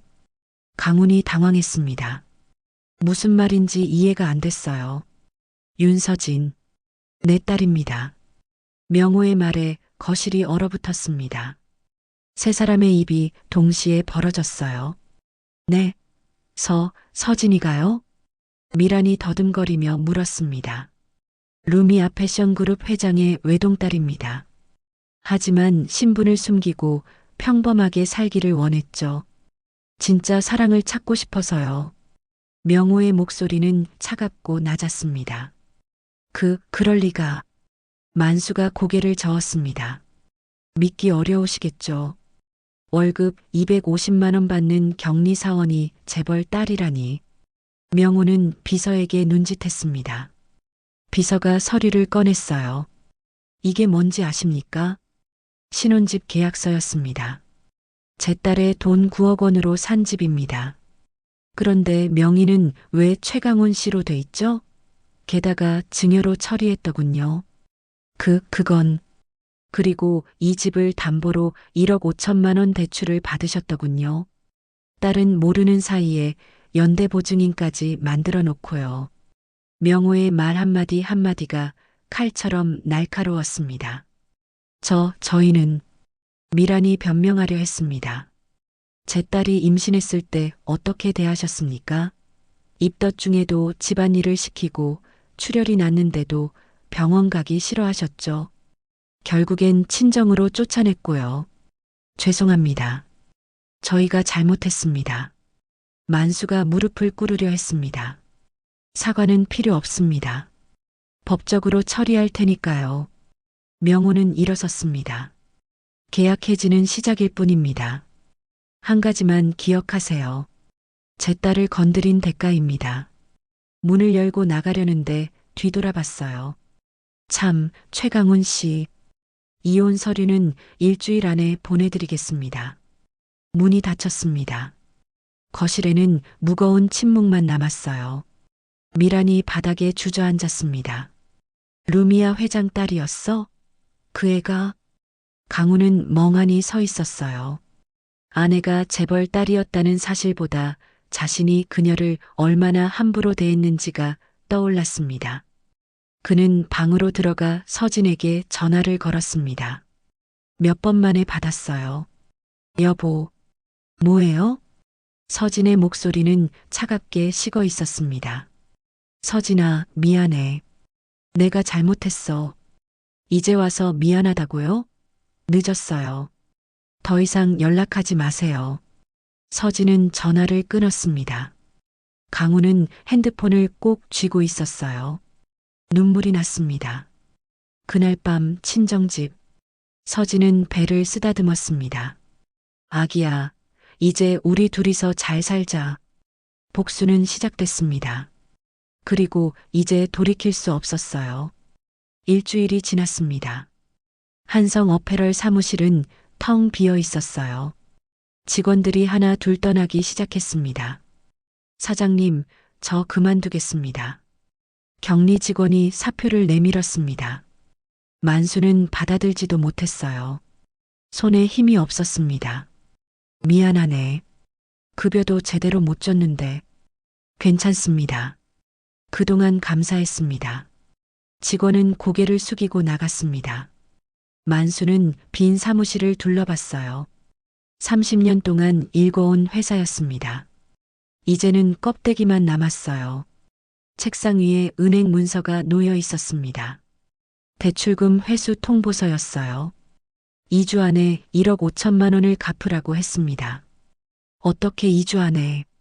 만수는 머리를 감싸쥐었습니다. 그때 가슴이 조여왔어요. 숨이 막혔습니다. 만수는 책상을 붙잡았습니다. 하지만 힘이 풀려 바닥에 쓰러졌어요. 1시간 후 응급실. 미란이 황급히 뛰어왔습니다. 여보, 여보. 만수는 침대에 누워 있었습니다. 산소 마스크를 쓰고 있었어요. 의사가 미란을 불렀습니다. 과로와 스트레스로 인한 협심증입니다. 당분간 절대 안정이 필요해요. 입원해야 하나요? 최소 일주일은 병원에 계셔야 합니다. 일주일. 미란의 얼굴이 창백해졌습니다. 입원비를 생각하니 머리가 아팠어요. 보호자분도 많이 지쳐 보이시네요. 건강 관리 하셔야겠어요. 의사는 그렇게 말하고 나갔습니다. 미라는 남편 침대 옆에 앉았어요. 눈물이 났습니다. 이게 다 그 며느리 때문이야. 하지만 미란도 알고 있었습니다. 자신들이 잘못했다는 걸. 욕심을 부렸고 며느리를 함부로 대했어요. 2주일 후 만수는 퇴원했습니다. 하지만 회사는 이미 문을 닫은 상태였어요. 사무실 문에는 폐업 공고가 붙어 있었습니다. 집으로 돌아온 만수는 소파에 주저앉았습니다. 이제 어떻게 살지? 모르겠어. 정말 모르겠어. 미란도 옆에 앉았어요. 두 사람은 말없이 앉아 있었습니다. 당장 생활비가 문제야. 적금도 다 깼고 내가 일을 나가야겠어. 미란이 먼저 입을 열었습니다. 당신이? 나라도 벌어야지. 강훈이 월급만으로는 안 돼. 다음 날부터 미란은 일자리를 찾아다녔습니다. 55의 나이에 할 수 있는 일은 많지 않았어요. 마트 청소 아르바이트를 구했습니다. 새벽 5시부터 오전 9시까지였어요. 한 달에 180만 원을 받았습니다. 첫 출근 날 미라는 새벽 4시 반에 일어났습니다. 어둠 속에서 옷을 갈아입었어요. 마트 유니폼이었습니다. 다녀올게. 만수에게 말했지만 대답이 없었습니다. 자고 있는 것 같았어요. 마트에 도착하니 다른 청소 아줌마들이 이미 와 있었습니다. 새로 오신 분이시네요? 네, 오늘부터입니다. 자, 여기 걸레하고 청소 도구예요. 저 따라오세요. 미라는 걸레를 들었습니다. 손이 떨렸어요. 평생 남의 집 청소는 한 번도 해본 적 없었습니다. 여기 바닥부터 닦으시면 돼요. 손님들 오기 전에 다 끝내야 해요. 미라는 무릎을 꿇고 바닥을 닦기 시작했습니다. 허리가 아팠어요. 손도 시렸습니다. 내가 왜 이러고 있지? 하지만 선택의 여지가 없었습니다. 돈을 벌어야 했어요. 4시간을 일하고 나니 온몸이 쑤셨습니다. 미라는 집으로 돌아왔어요. 손을 보니 빨갛게 부어 있었습니다. 손 좀 봐. 왜 이렇게 부었어? 만수가 놀라 물었습니다. 괜찮아. 일하다 보면 다 그래. 미라는 손을 감췄습니다. 한편 강훈도 일자리를 구했습니다. 낮에는 회사를 다니고 저녁에는 배달 아르바이트를 했어요. 배달 오토바이를 빌렸습니다. 헬멧을 쓰고 음식을 싣고 다녔어요. 한 건당 4,000원을 받았습니다. 여기 치킨 배달이요. 네, 감사합니다. 손님이 문을 닫았습니다. 강훈은 복도에서 헬멧을 벗었어요. 땀이 흥건했습니다. 핸드폰을 보니 다음 주문이 들어와 있었습니다. 다시 오토바이에 올랐어요. 비가 내리기 시작했습니다. 강훈은 비옷을 꺼내 입었어요. 시야가 흐렸습니다. 신호등에서 멈췄습니다. 빗물이 헬멧을 두드렸어요. 강훈은 주변을 둘러봤습니다. 루미아 패션 본사 건물이 보였습니다. 환하게 불이 켜져 있었어요. 서진이는 저 안에 있을까? 강훈의 가슴이 아팠습니다. 아내는 저런 곳의 딸이었어요. 하지만 자신은 그걸 몰랐습니다. 아니, 알려고 하지 않았어요. 본사 입구에서 사람들이 나오고 있었습니다. 정장을 입은 직원들이었어요. 우산을 받쳐주는 운전기사들도 보였습니다. 그때 한 여자가 눈에 들어왔습니다. 강우는 숨이 멎었어요. 서진이었습니다. 배가 많이 불러온 모습이었어요. 옆에는 명호 회장이 함께 있었습니다. 운전기사가 우산을 받쳐줬습니다. 서진은 차에 올랐어요. 고급 세단이 출발했습니다. 강우는 그 자리에 멍하니 서 있었습니다. 뒤에서 경적 소리가 들렸어요. 이봐요, 앞에 가라고요. 강우는 정신을 차리고 오토바이를 출발시켰습니다. 눈물이 헬멧 안에서 흘렀어요. 비인지 눈물인지 구분이 안 됐습니다. 그날 밤 11시 강우는 집으로 돌아왔습니다. 온몸이 젖어 있었어요. 왜 이렇게 늦었어? 미란이 물었습니다. 배달이 밀려서요. 옷 갈아입어. 감기 걸리겠어. 강우는 방으로 들어갔습니다. 젖은 옷을 벗고 침대에 누웠어요. 천장을 바라봤습니다. 오늘 본 서진의 모습이 떠올랐습니다. 배가 불러온 모습, 자신의 아이를 임신한 모습이었어요. 내가 지켜줬어야 했는데 후회가 밀려왔습니다. 하지만 이미 늦었어요. 한 달이 지났습니다. 시댁 식구들의 생활은 점점 더 힘들어졌어요. 미란는 마트 청소와 함께 저녁에는 식당 설거지 일도 시작했습니다. 하루 16시간을 일했어요. 엄마, 너무 무리하시는 거 아니에요? 괜찮아. 일하다 보면 익숙해져. 하지만 괜찮지 않았습니다. 미란의 몸은 점점 망가지고 있었어요. 어느 날 저녁 설거지를 하던 미란이 쓰러졌습니다. 과로였어요. 강훈이 급히 병원으로 데려갔습니다. 무리하셨네요. 당분간 푹 쉬셔야 해요. 의사의 말에 미란은 고개를 저었습니다. 쉴 수가 없어요. 일 안 하면 우리 굶어요. 그래도 이러다가 큰일 나요. 하지만 미란은 이틀 후 다시 일터로 나갔습니다. 선택의 여지가 없었어요. 만수는 집에서 혼자 시간을 보냈습니다. TV를 보다가 뉴스가 나왔어요. 루미아 패션그룹이 올해 매출 목표를 초과 달성했습니다. 화면에 명호 회장이 나왔습니다. 기자회견장이었어요. 저희 그룹은 협력업체와의 상생을 가장 중요하게 생각합니다. 만수는 TV를 껐습니다. 상생이라니. 자신들은 철저히 무너뜨렸으면서요. 하지만 만수도 알고 있었습니다. 이게 다 자신들이 자초한 일이라는 걸. 밤이 깊어갔습니다. 시댁의 작은 아파트에는 어둠만 가득했어요. 세 사람은 각자의 방에서 잠들지 못하고 있었습니다. 한때는 잘 나가던 사업가 가족이었습니다. 이제는 하루하루 생활비를 걱정하는 처지가 됐어요. 그들은 몰랐습니다. 이것이 끝이 아니라는 것을, 더 큰 대가가 기다리고 있다는 것을. 2개월이 지났습니다. 어느 날 오후 시댁에 등기우편이 도착했어요. 법원에서 온 거였습니다. 만수가 봉투를 뜯었습니다. 손이 떨렸어요. 명의신탁 취소 청구 소송. 서류를 읽어내려가는 만수의 얼굴이 창백해졌습니다. 원고는 윤서진, 피고는 최강훈과 최만수였어요. 이게 무슨... 미란이 서류를 빼앗아 봤습니다. 청구 내용이 적혀 있었어요. 신혼집 명의를 서진으로 이전하라는 것, 그리고 부당이득금 반환까지.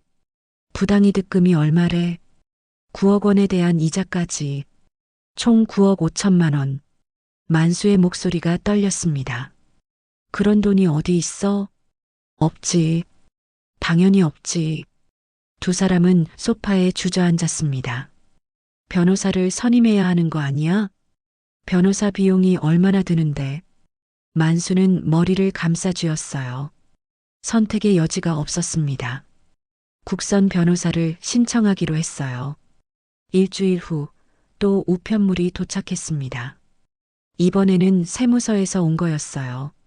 증여세 고지서. 만수가 봉투를 열었습니다. 숫자를 보는 순간 숨이 막혔어요. 증여세 2억 7천만 원. 뭐라고? 2억 7천? 미란이 소리쳤습니다. 서류를 보니 자세한 계산이 적혀 있었어요. 신혼집 9억 원에 대한 증여세, 거기에 가산세까지 붙은 금액이었습니다. 이걸 어떻게 내? 회사도 망했는데. 그러게.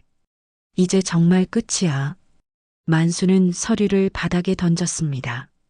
종이가 흩어졌어요. 그날 저녁 미라는 서진에게 전화를 걸었습니다. 떨리는 손으로 번호를 눌렀어요. 몇 번의 신호음이 지나고 받았습니다. 여보세요? 서진의 목소리였습니다. 차갑고 담담했어요. 서진아. 나야. 어머니.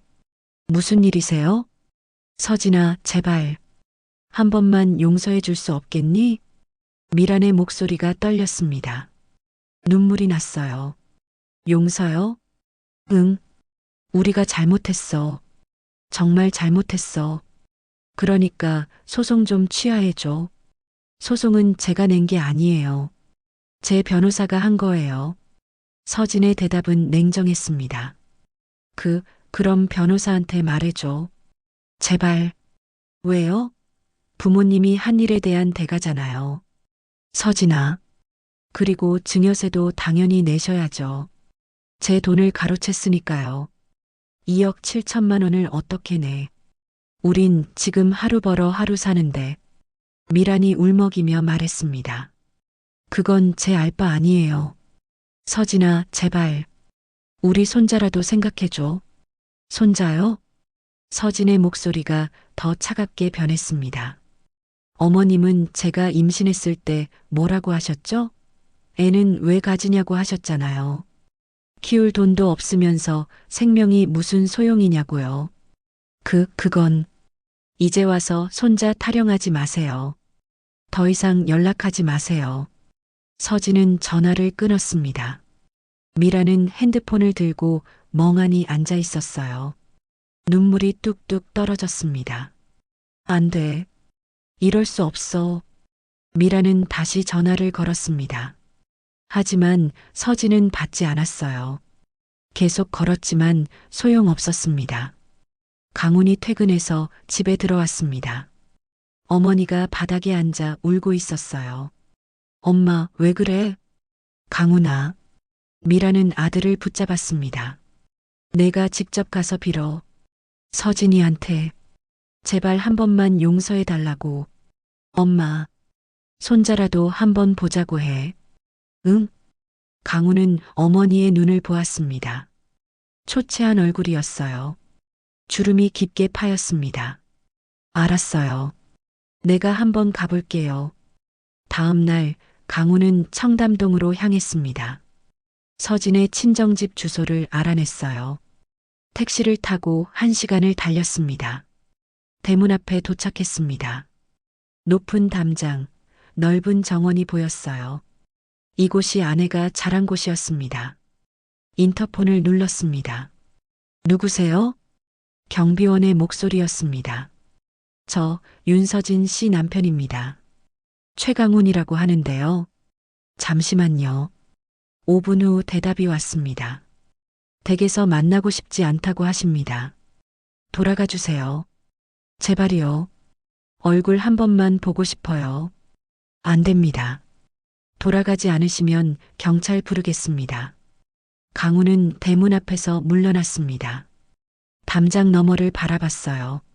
아내가 저 안에 있었습니다. 서진아. 작게 중얼거렸습니다. 하지만 아무 대답이 없었어요. 강훈은 집으로 돌아왔습니다. 어머니가 기대에 찬 눈으로 물었어요. 어땠어? 못 만났어요. 문전 박대당했어요. 뭐? 미란의 얼굴이 절망으로 일그러졌습니다. 그럼 이제 어떻게? 모르겠어요. 정말 모르겠어요. 강훈은 방으로 들어갔습니다. 책상 앞에 앉아 펜을 들었어요. 편지를 쓰기 시작했습니다. 서진에게. 미안해. 정말 미안해. 내가 너를 지켜주지 못했어. 엄마 말만 듣고 너한테 소홀했어. 임신했을 때도 힘들었을 텐데 혼자 두고 회사만 갔어. 친정으로 보낸 것도 내 잘못이야. 펜을 쥔 손이 떨렸습니다. 눈물이 종이 위에 떨어졌어요. 아기 건강하게 낳아. 나는 아빠가 될 자격이 없지만 그래도 우리 아이니까 행복하게 살아. 미안해. 편지를 봉투에 넣었습니다. 주소를 적고 우표를 붙였어요. 다음 날 우체통에 넣었습니다. 일주일 후 편지가 돌아왔습니다. 수취인 겁으로 반송된 거였어요.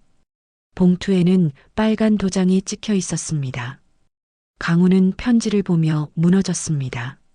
침대에 앉아 얼굴을 감쌌어요. 어깨가 흔들렸습니다. 한편 변호사 하연의 사무실. 하연은 증거 자료들을 정리하고 있었습니다. 이걸 보세요. 하연이 서진에게 서류를 보여줬습니다. 신혼집 계약서였어요. 여기 특약사항란 보이죠? 증여라고 적혀 있어요. 네. 이게 결정적 증거예요. 처음부터 증여로 만들 계획이었던 거죠. 하연은 다른 서류도 꺼냈습니다. 그리고 연대보증 동의서. 서진 씨 도장이 찍혀 있지만 서진 씨는 이 서류를 본 적도 없다고 하셨죠? 네. 계약할 때 여러 서류에 같이 도장만 찍었어요. 이것도 사기예요. 고의로 숨기고 도장을 받은 거니까요. 하연은 자신감 있는 표정이었습니다. 재판은 우리가 이길 거예요. 증거가 명확하니까요. 고마워, 하연아. 당연한 거지. 친구 잘못 만나서 고생한 거 다 되찾아야지. 두 사람은 미소를 지었습니다. 한 달 후 첫 번째 재판이 열렸습니다. 법정에 서진과 하연이 들어왔어요.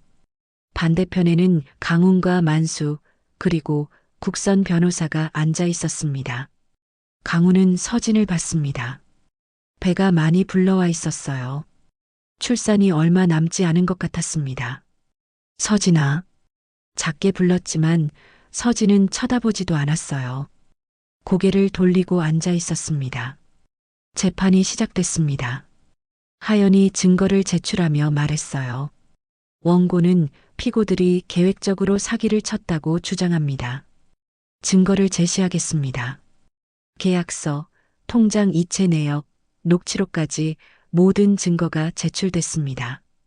피고 측 변호사는 제대로 반박하지 못했어요. 재판장이 입을 열었습니다. 다음 기일은 한 달 후입니다. 피고 측은 입증 자료를 준비해 오시기 바랍니다. 재판이 끝났습니다. 서진이 먼저 법정을 나갔어요. 강훈이 따라 나가려 했지만 하연이 막았습니다. 가까이 오지 마세요. 변호사님, 제발 한 번만. 안 됩니다. 서진 씨가 원하지 않아요. 강훈은 복도에서 서진의 뒷모습을 봤습니다. 점점 멀어지고 있었어요. 모든 것이 끝나가고 있었습니다. 3개월이 지났습니다. 새벽 4시 서진은 진통으로 잠에서 깼어요. 배가 규칙적으로 조였습니다. 아빠. 서진이 아버지를 불렀습니다. 명호는 즉시 일어나 달려왔어요. 진통이야? 네. 5분마다 와요. 바로 가자. 준비된 가방을 들고 차에 올랐습니다. 운전기사가 급히 병원으로 향했어요.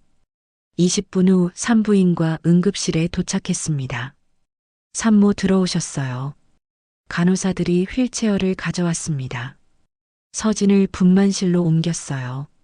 보호자분은 밖에서 기다리세요. 명호는 복도에 앉았습니다. 손을 꼭 쥐고 있었어요.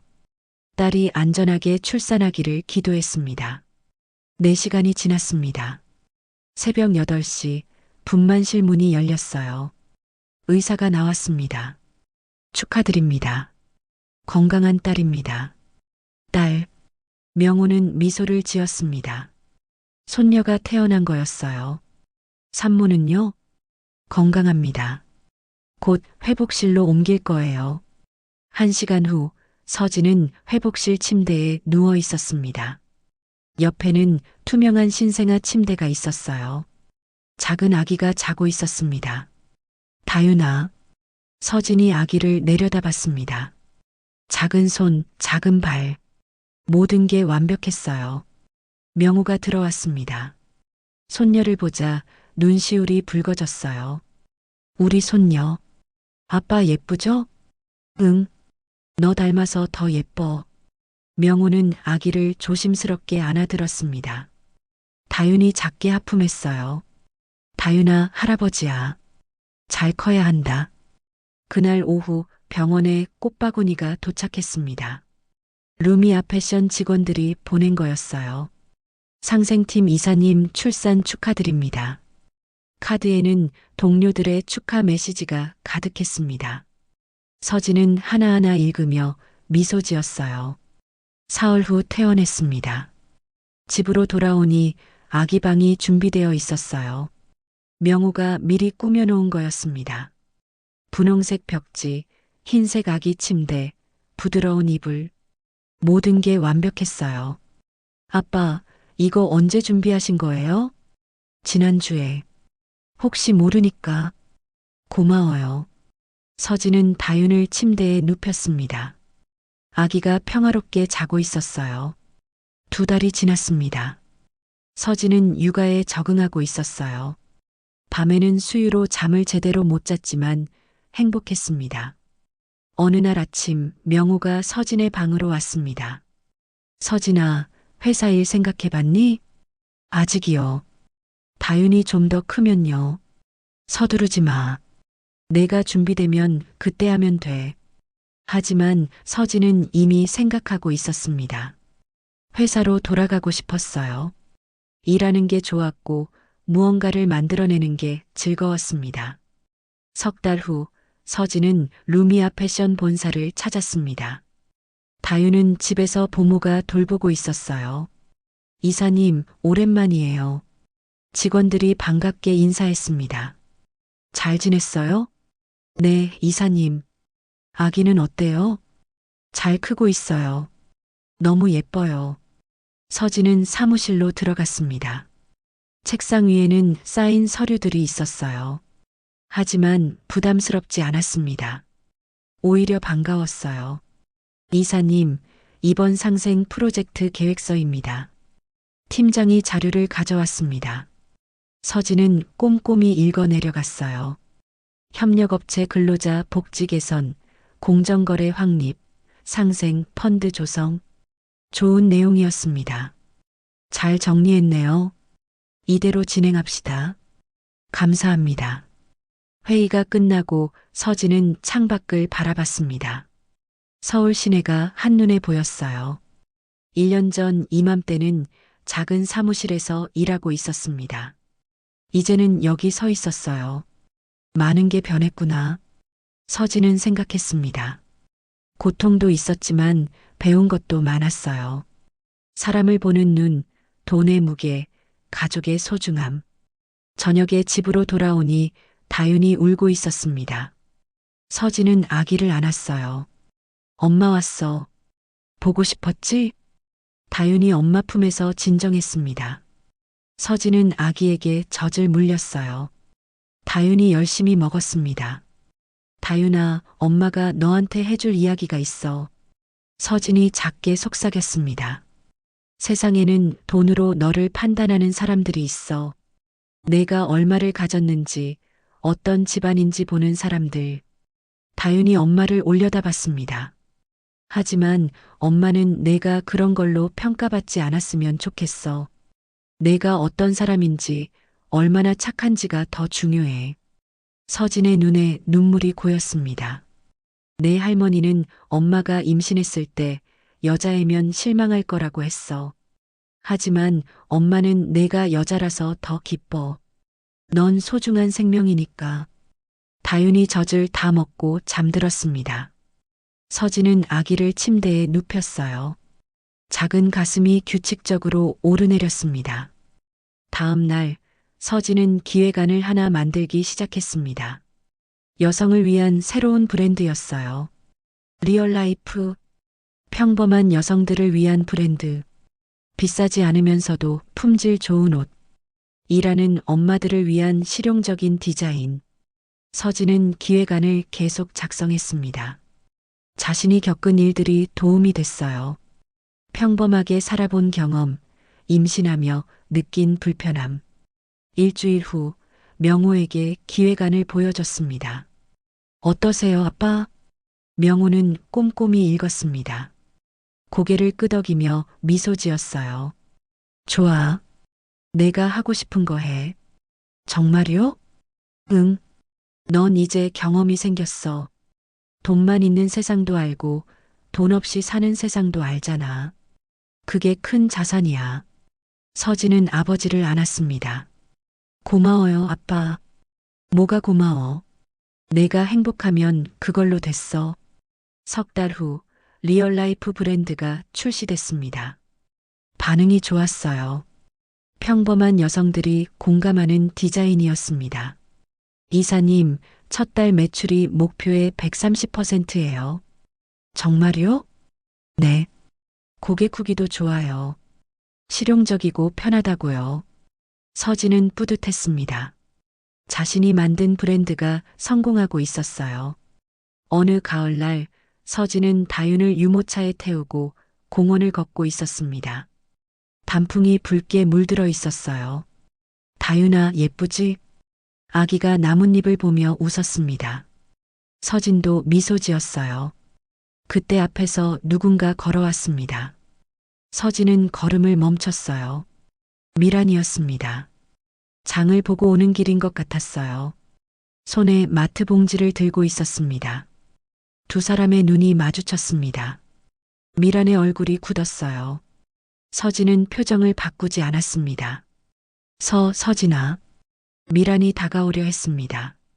서진은 한 걸음 뒤로 물러섰어요. 안녕하세요. 차갑고 공손한 인사였습니다. 미란의 시선이 유모차로 향했어요. 저게 우리 손주. 제 딸이에요. 서진의 대답은 단호했습니다. 미란은 더 가까이 가려 했어요. 한 번만 안아봐도 될까? 안 됩니다. 서진아, 제발. 이제 남이에요. 더 이상 관계 없어요. 서진은 유모차를 밀고 지나갔습니다. 뒤돌아보지 않았어요. 미라는 그 자리에 멍하니 서 있었습니다. 손녀의 뒷모습을 바라봤어요. 눈물이 흘렀습니다. 하지만 서진은 후회하지 않았습니다. 이것이 옳은 선택이었어요. 집으로 돌아온 서진은 다윤을 안았습니다. 다윤아, 엄마가 너를 지킬게. 항상. 아기가 엄마를 보고 웃었습니다. 서진도 웃었어요. 새로운 삶이 시작됐습니다. 과거는 과거였고 이제는 앞만 보고 가면 됐어요. 서진은 다시 일어섰습니다. 더 강해지고 더 단단해졌어요. 실이 끊어졌다가 다시 이어진 것처럼 서진의 인생도 새롭게 짜여지고 있었습니다. 1년이 지났습니다. 다윤은 돌이 지나 걸음마를 배우고 있었어요. 서진은 회사 일과 육아를 병행하며 바쁜 나날을 보냈습니다. 어느 토요일 오후 서진은 다윤을 데리고 백화점에 갔습니다. 리얼라이프 매장을 점검하러 가는 길이었어요. 다윤아, 엄마 회사 구경 가자. 아기가 손뼉을 쳤습니다. 서진은 미소 지으며 유모차를 밀었어요. 백화점 3층에 리얼라이프 매장이 있었습니다. 꽤 많은 손님들이 옷을 둘러보고 있었어요. 이사님 오셨어요. 매장 직원이 반갑게 인사했습니다. 손님들 많네요. 네, 주말이라 더 붐벼요. 신상품 반응도 좋고요. 서진은 매장을 둘러봤습니다. 여성들이 옷을 입어보며 이야기하고 있었어요. 가격도 괜찮고 디자인도 예뻐요. 맞아요. 회사 입고 가기 딱 좋아요. 고객들의 대화가 들렸습니다. 서진은 뿌듯했어요. 1시간 정도 매장을 점검하고 나왔습니다. 다윤이 배가 고픈지 보챘어요. 알았어.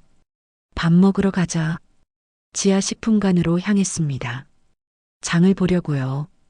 채소 코너를 지나는데 앞에서 누군가 다가왔습니다. 미란이었습니다. 앞치마를 두르고 있었어요. 10분간 시식 코너 직원인 것 같았습니다. 손님, 시식해 보세요. 미란이 쟁반을 들고 말했습니다. 그러다 서진과 눈이 마주쳤어요. 쟁반을 떨어뜨릴 뻔했습니다. 서진아. 서진은 표정을 바꾸지 않았습니다. 유모차를 밀어 지나가려 했어요. 잠깐만 제발. 미란이 서진의 앞을 막았습니다. 눈물이 그녀의 눈에 고였어요. 비켜주세요. 한 번만 얘기 좀 하자. 할 말 없어요. 서진의 목소리는 차갑고 단호했습니다. 내가 잘못했어. 정말 잘못했어. 제발 용서해줘. 미란이 울먹였습니다. 주변 사람들이 쳐다봤어요. 어머님, 지금 일하시잖아요. 일이나 하세요. 서진아. 그리고 전 이미 다 잊었어요. 어머님도 잊으세요. 서진은 유모차를 밀고 지나갔습니다. 미란이 뒤에서 불렀어요. 손주라도, 손주 얼굴이라도. 하지만 서진은 돌아보지 않았습니다. 계속 걸어갔어요. 미란은 그 자리에 멈춰 섰습니다. 유모차가 점점 멀어졌어요. 작은 아기가 뒤돌아보며 손을 흔들었습니다. 미란의 눈에서 눈물이 흘렀습니다. 가슴이 찢어지는 것 같았어요. 손님, 괜찮으세요? 옆에 있던 손님이 물었습니다. 네, 괜찮아요. 미란은 눈물을 닦았습니다. 다시 쟁반을 들었어요. 일을 계속해야 했습니다. 서진은 주차장으로 향했습니다. 차에 다윤을 태우고 카시트 벨트를 매줬어요. 엄마. 다윤이 서진을 보며 웃었습니다. 응, 다윤아. 엄마 여기 있어. 서진은 아기의 뺨에 뽀뽀했습니다. 가슴이 따뜻해졌어요. 집으로 돌아오는 길, 서진은 백미러로 뒷좌석에 다윤을 봤습니다. 아기가 창밖을 구경하고 있었어요. 미안해, 다윤아. 서진은 마음속으로 생각했습니다. 엄마가 너한테 할머니를 만나게 해주지 못해서. 하지만 이게 맞는 거야. 너를 지키는 길이야. 집에 도착했습니다. 명호가 거실에서 기다리고 있었어요. 우리 손녀 왔네. 할아버지. 다윤이 명호에게 달려갔습니다. 명호가 아기를 안아들었어요. 오늘 뭐 했어? 엄마 회사 갔어요. 그래. 우리 다윤이 똑똑하네. 명호는 손녀와 놀아줬습니다. 서진은 그 모습을 보며 미소 지었어요. 저녁을 먹고 다윤을 재웠습니다. 서진은 자신의 방으로 갔어요. 책상 위에 작은 상자가 있었습니다. 새로 만든 오핀이었어요. 리얼라이프 브랜드의 시그니처 제품이었습니다. 실타래 모양의 디자인이었어요. 서진은 오핀을 들어봤습니다. 은빛이 반짝였어요. 다음 날 아침 서진은 다윤에게 새 옷을 입혔습니다. 리얼라이프에서 나온 아동복이었어요. 다윤아, 엄마가 만든 옷이야. 예뻐요? 응, 우리 다윤이가 제일 예뻐. 서진은 옷에 새로 만든 옷핀을 달아줬습니다. 실타래 모양의 핀이 옷깃에서 빛났어요. 다윤아, 이거 봐. 서진이 옷핀을 가리켰습니다. 이건 실이야. 실은 옷을 만들 때 쓰는 거지. 다윤이 옷핀을 만지작거렸습니다. 엄마도 처음에는 약한 실이었어. 쉽게 끊어지는 실. 서진의 목소리가 부드러워졌습니다. 사람들이 잡아당기면 끊어지고 힘들면 풀어지고 그런 실이었어. 다윤이 엄마를 올려다봤습니다. 근데 있잖아. 실은 끊어져도 다시 이을 수 있어. 더 단단하게 꿰매면 더 강해지는 거야. 서진은 다윤을 안았습니다. 이건 엄마가 다시 꿰맨 실이야. 이제는 끊어지지 않을 거야. 눈물이 흘렀습니다. 하지만 슬픈 눈물이 아니었어요. 다짐의 눈물이었습니다. 엄마가 너를 지킬게. 누구도 우리 실을 끊을 수 없어. 다윤이 엄마를 꼭 안았습니다. 작은 팔로 엄마 목을 감쌌어요. 엄마 사랑해. 엄마도 사랑해, 다윤아. 두 사람은 한참 동안 안고 있었습니다. 오후에 명호와 함께 산책을 나갔습니다.